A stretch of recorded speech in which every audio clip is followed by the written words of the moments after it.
What's up, folks? It's time for some hardcore Skyrimming action again. Well, for modding it. And the mods are certainly juicy this time again. We're going to talk about sleeping habits a bit, there is some custom voice follower action, I can reveal that much already, and much more good stuff. So I would say, let's get this show started.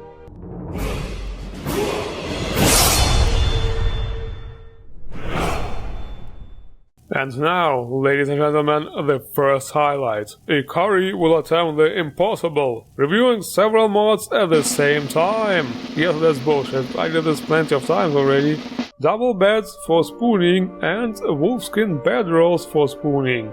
It's all about spooning this time, because sleeping with a friend is usually more fun than sleeping by yourself, says the author. Well, I don't know if I agree to that. Having the blankets pulled away and getting slapped and kicked during the night doesn't sound like fun to me. But in all seriousness now, this is a really immersive way to receive the lover's comfort buff from your spouse. For that to work, you will of course also need the Go to Bed mod by Andrello to actually see your character lay down. It's actually quite a simple concept. It edits the sleeping animation mesh for double beds, so it will work with all the vanilla beds. There are, however, different poses you can choose from, in case you want a more romantic sleeping position, or maybe one that reflects your real-life sleeping habits. Now that's some hardcore immersion right there, motherfuckers! Anyway, those are the beds. And the Wolfskin Bedrolls are craftable, droppable items. You can activate them and then they will turn into a sleeping place for two people. So you will be able to do some immersive spooning on your travels. To make the follower sleep there, you can use mods like My Home is Your Home, or just do it like me, send the follower to bed and then use the Toggle AI command. Yeah, wouldn't it be great if real-life girls had an on-off switch too? Okay, calm down, I'm just joking. We all like custom voice followers, right? Well, remember HEL from episode 17 of the special edition reviews? It has received a major update. HEL Rising! Quests and custom voice follower mods by Nakdemaron. Yes, now there is a big badass quest for us to uncover HEL's story. First of all, we have to talk to the innkeeper in Dawnstar. He will give us a bounty letter, and then we have to go to an ambush site and start our investigation. Here we have to do some Witcher-style blood trail following. That's the thing with the quests in this mod, there are not always quest markers, and that's a really good thing. Also, that's one hell of a storm, pun intended. I think Mary is having second thoughts about her attire. So anyway, the investigation leads us to a dungeon with some bandits, nothing special at first, although it's really well done. This dungeon, however, leads to another one. There are several quests and dungeons in this mod all chained together. We also meet some voiced NPCs along the way. Really? You expect me to believe that? Well, the voice is cut together from vanilla dialogues, which is okay of course, familiar voices. And as we progress through the storyline, things become more and more interesting, and also impressive in terms of mod mechanics. There are riddles, puzzles, hidden stuff, some impressive effects, which is indeed very well done. And at some point we of course meet the star of this mod, HEL, a forgotten goddess of the dead. Welcome to my home. I'm surprised. I'd assumed you were more impressive. She looks a little bit different in this mod. For some reason she reminds me on Ubel. Most people will probably say Two-Face or something. It's also really cool how she talks in all the vanilla voices at the same time. Very demonic. Well, everyone dies, you know. Is it not a certainty? And I just play some part in a being's inevitable end. And of course, at the end of this pretty epic questline, you will be able to get her the follow-up with unique dialogue and personality. The same can be also said about her appearance too, of course. In other words, with this upgrade, this mod definitely shifted up into the top ranks of the custom voice follower mods. It will be hard to compete with HEL, but let's see how the next one fares. That's right, another! Sahra the Pirate, custom voiced by Dama Carmelova. Coincidentally, she is also staying at the Windspeak Inn in Dawnstar. Want to take a stroll down the shoreline? She be a pirate! We can clearly see that on the outfit. Nice hat. She doesn't seem to have her own ship, however. I guess she's like Jack Sparrow, just less drunk, and female, and Spanish. She looks kinda Spanish to me, and while the voice acting is actually quite good, she doesn't have any extra lines. If you plan on running away on a ship, the voyages here are the cheapest. She only has the generic dialogue, including reactions to locations and situations, plus some random lines. She also has a spellbook in her inventory, in case you should lose her, so it's an overall decent follower. And now it's time for the revenge! No, not of the Sith, the revenge of the males! Remember how we had the high poly CVBE body in episode 57? Well, guess what comes now? HPM, High Poly Male Measures by Ostinil Zero and Nymphita. Well, it's the same story here, but for the other gender. It's about time we males get the polygons we deserve. I demand the same polygon counts for everyone. Can we have some fitting music here, please? High poly bodies, high poly hands, high poly feet, high poly Yeah, well, as a matter of fact, this mod works for vanilla and also SOS bodies. The D part, however, is still being used from the original SOS body. I assume this is because the D part is high poly anyway. I didn't really feel like doing too much research on this particular subject, if you know what I mean.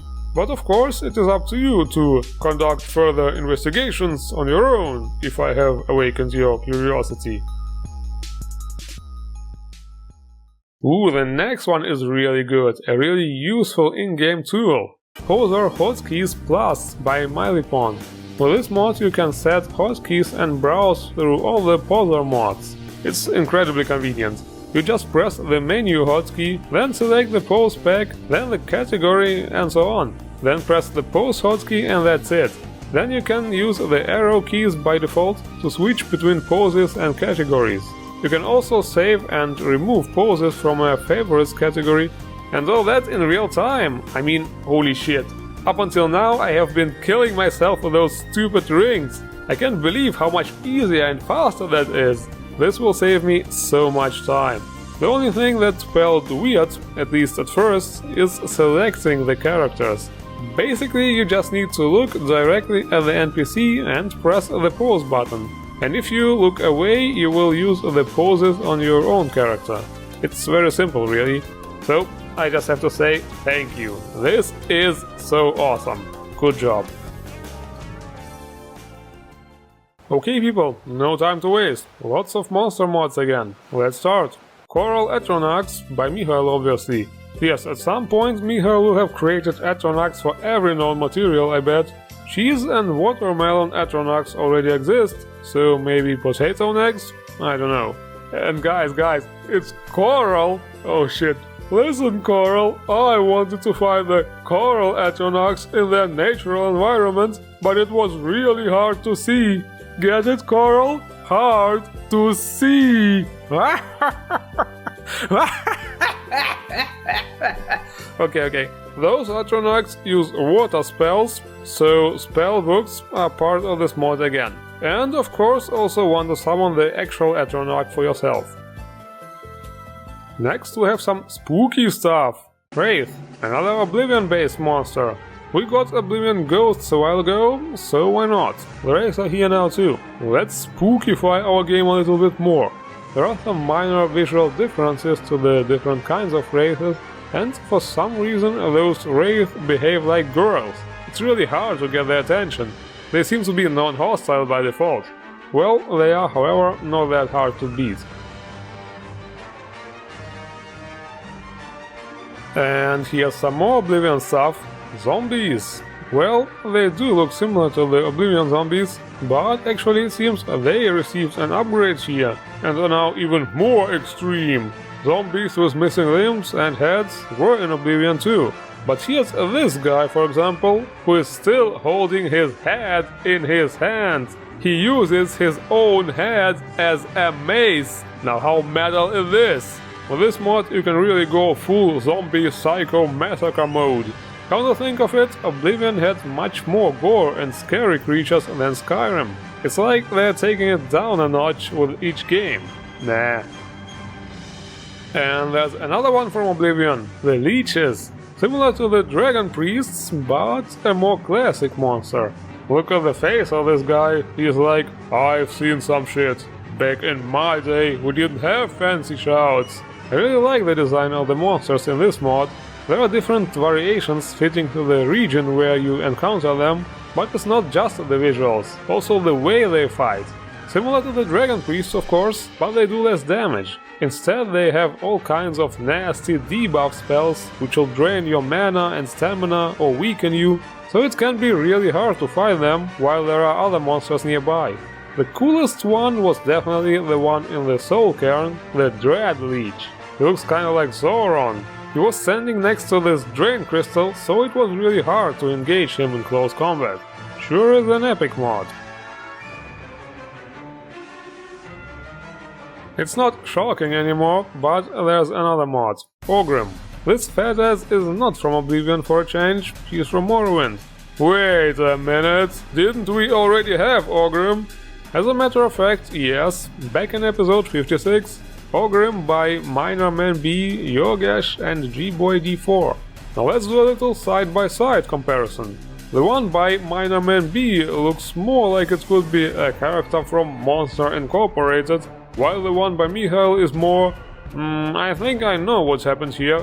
The one on the left is Ogrim in his young years, a total dork. And the one on the right is him after he hits puberty.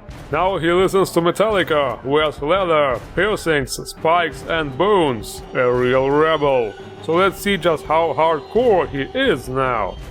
Well, I'm starting to suspect this pirate chick is quite badass. More than Orgrim at least. Anyway, here we have a summon spellbook too, so let this punk fight for us.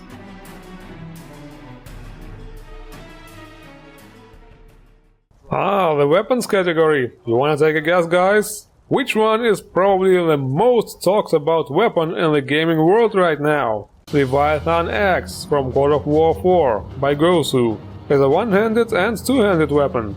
Modders sure adapt fast, and together with the Kratos presets and the armor from early games, this might be a sufficient substitute for those who don't own a PS4. Don't worry, I don't have time to play anything anyway the way I live now. Another good weapon is the Flamberge by Billy Rowe. Another one of those classic, iconic medieval greatswords, available in 2K and 4K textures. And that sure is one long greatsword, something you'd expect to be used from horseback. That weird thing on the back, by the way, is the sheath. Fortunately, it's optional. Also, we get this weapon as a greatsword and as a great axe, for two different grip variants.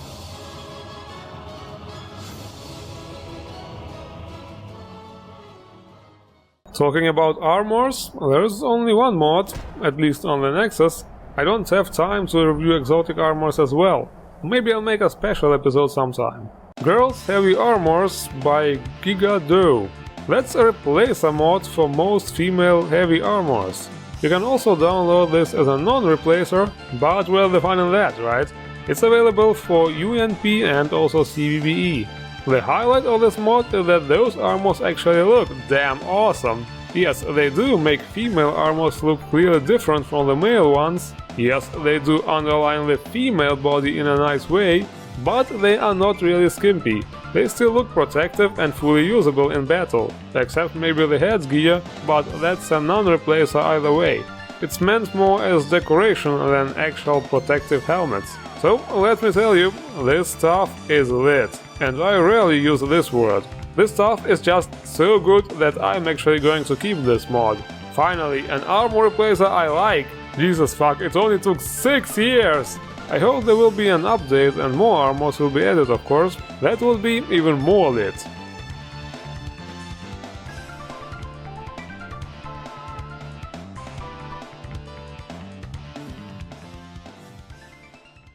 Alright, with the next mod we will have a fresh change of curtains. Another very unique player home. Hermit Stump by HEL Projects. This mod is not as big and ambitious as their certain other projects, but it has a very unique and unusual style.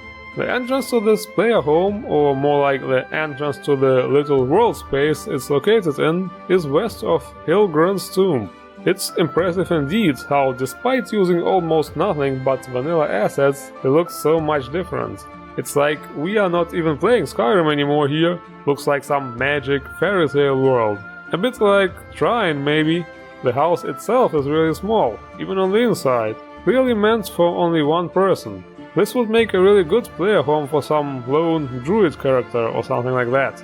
And this is it for this episode. Links to all mods as always in the description below. Don't forget to enjoy the mods you like.